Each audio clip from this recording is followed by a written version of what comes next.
أهلا بيكم. البارح نتدرج في الدار 8:30 جاي عندي باش نعمل قهوة. عملت قهوة عارفة، من بعد قلت نحب حاجة حلوة.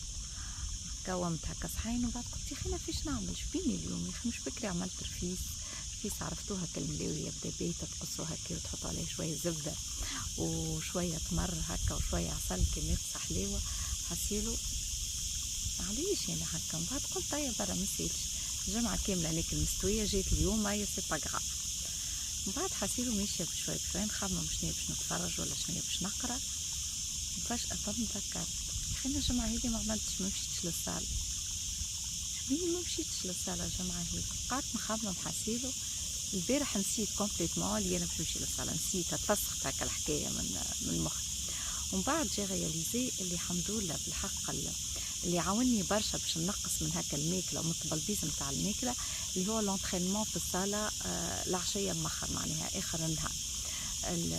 باش واحد بالحق يحسن في ماكلته لازم يكبتي وقتاش يعملك الطبلبيزات، وفي الوقت نتاع الطبلبيزات هذوكم من قبل يحضر لهم طريقه ولا استراتيجيه ولا خطه باش هو ما يدخلش هكاك. عندي برشا بالحق قاعدة ننقص في الميزان، أما مفقتش اللي هو كسبور متاع آخر النهار يعاون برشا باش نقصوا هكا من الطبلبيز في السهرية. وانتوما فيش تعملوا؟ باي باي، إن شاء الله نهاركم زين.